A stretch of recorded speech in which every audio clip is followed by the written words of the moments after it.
I will leave, as Bob was here, I know a lot of this is actually attractive, talking to Jim James about it. But he basically said, my country has told me we have leased this, and the lease is up. You can't just abruptly do that. I'll go to my senior leaders in Washington. And when they tell me where we are, that I'm in Washington, actually trying to force General James to come downtown, he would go. So that did not help.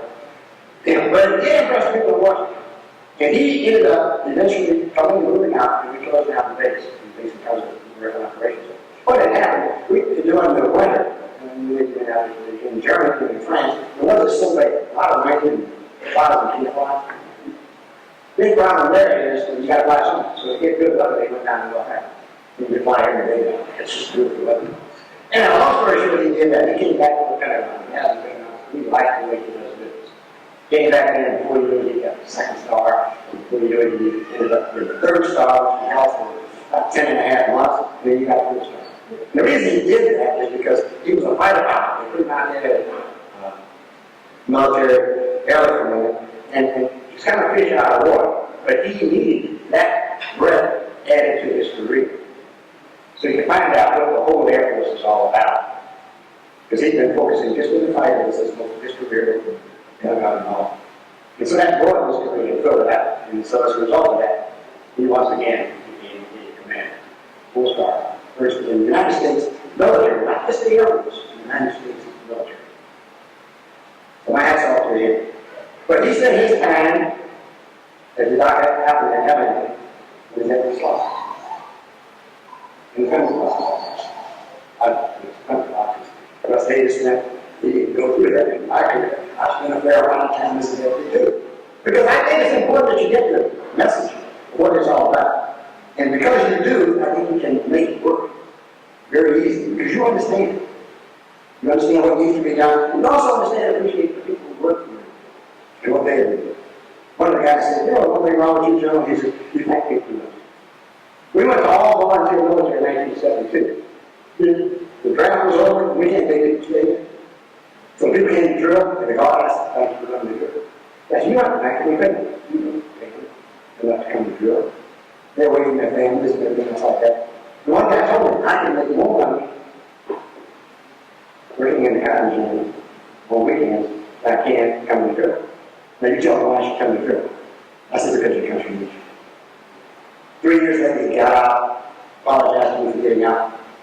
2 years after, he missed the people. Military does something with it. Nobody else can do it, and it's just difficult.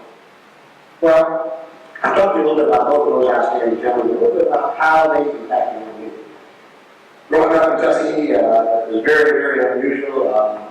It, like Montgomery, has a large number of professional African Americans, a large number of highly educated folks, so people speak multiple languages and stuff like that. So it's a unique location. And when I grew up there, it was a veterans hospital. We had all manner of MDs and humane specialties we had. It was primarily a psychiatric hospital for people who had what we call the PTSD, shell shock in those days. But it was staffed almost from top to bottom by African Americans. But today, we have leaders who are coming along, many of whom have not, quote, in my personal opinion, paid their dues. They want to move to the top without having been at the grunt work level. And that shows many times because they don't understand what's going on and what our people are going through. You know, you're talking about fair and equitable treatment. My principles of leadership were fair and equitable treatment. That's what I thought. And dignity and respect for everybody. Which means I'm going to respect your religion, I'm going to respect your color, I'm going to respect your heritage, I'm going to respect your gender, I'm going to respect you as an individual. Each individual deserves their own respect. And guess what? People will do anything to intrude on the walk on the water for you. At least they'll try. Did you do that? Because that's what it's all about. So today we are honoring 2 outstanding Americans who've done a great job for our country. Many of them we had opportunity to interface with. I've heard about them.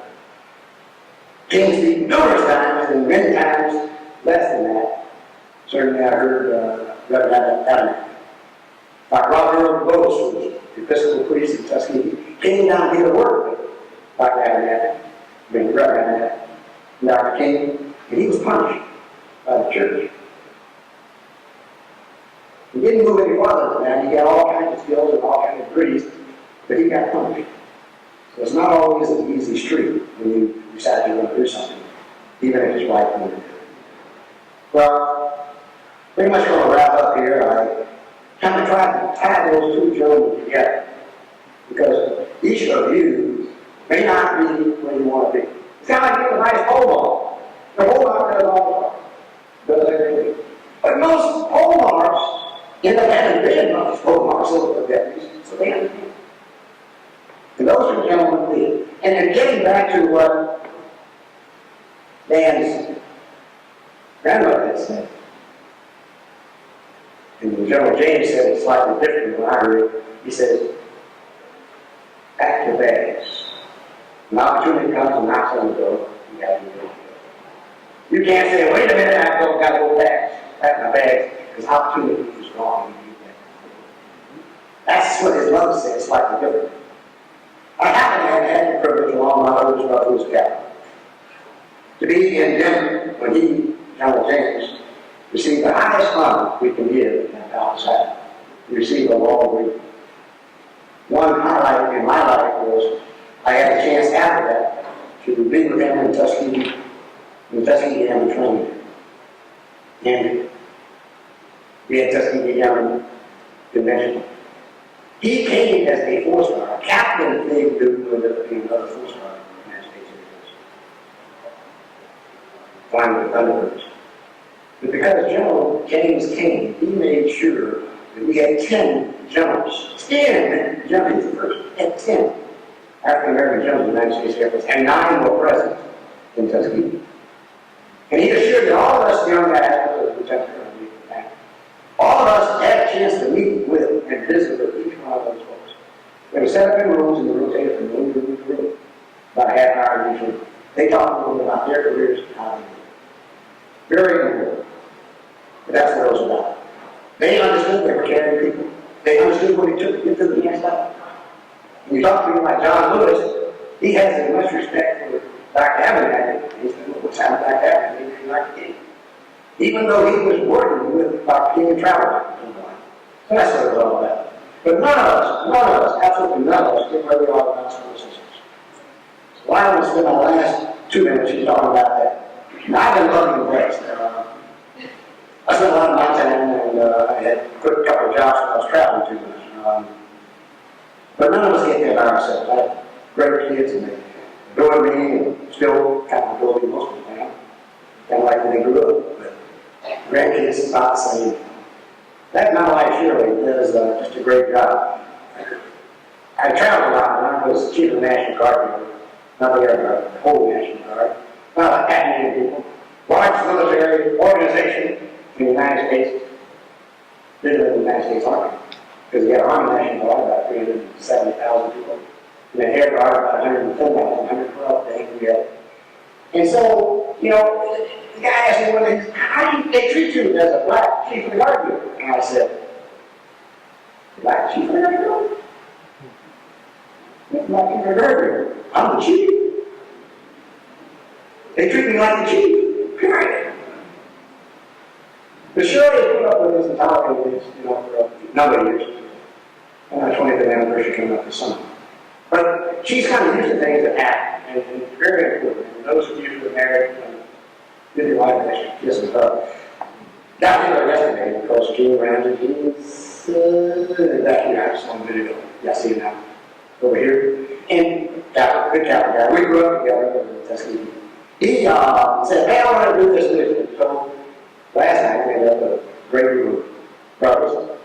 And I told her, this is an all guy. She said, no problem, I'll do this. So she got audit room service. I don't know what it cost us, Gene, but I'm sure. She said, no problem. I came back there, and I went back to the room after we got done there, and of course, you know, there was gaps to go. We just stopped the bar before we go home. So went back downstairs, and she didn't really care, and she kept doing her thing. So I want to say how many things. Not just for that, but all the other ways you do. I can't thank her enough. You can't get along with this life and all the way you need to do by yourself. You we don't have to have support. I can compare now with that. We travel together probably 85% of the time I travel. But it is important, so thanks to your families, thanks to the families of the whole world, because they spend a lot of time doing those things. And there's a lot of leadership issues and a lot of things in a job like that. And so, unfortunately, we have to learn many times don't understand all of that, because we are only 3 generations from having basically all-day labor work, not the kind of professional work in most families. So we need to spend time making sure that our families understand that. My son is a dentist, but until he was running the dental operation, he kind of never understood kind of the minutes. I missed some of his plays and basketball games and stuff. One day, probably 15 years ago, he was in his early 30s, and he finally said, "Dad, I know why. We spent so much time away from home. When I was at home, I didn't get paid." And he enjoyed the second car, the second vacation. But he didn't understand how they paid for that. Now he works 2 jobs, and he understands how you do that. Because there's a mountain across. Go ahead home. Thanks to these families who support us. And we appreciate it. We spend a lot of time working with our people. That's the future of the country. If we don't get that right, in a few years from now, I'm not able to go about it. We'll have made a big mistake. We don't treat them right. You've been a great audience. Thanks a lot. I'll talk a little longer than I intended to because the script was timed out. Thanks to the program, you learned a lot about those individuals that I was going to talk about, but you got the message. So I hope you got a little bit out of that talk about caring, sharing, and loving other people. It's something we all got to do with that.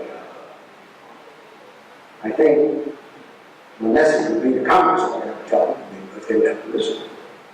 It's being forgotten what the purpose of the country is. It's to work together. I go back to speeches, I'm not really to nationalism and patriotism as General James was, but we got to get together. We can't do it separately. You know that when you work together as a family or together as a couple. When you work together as a football team or basketball team. You know, the person, the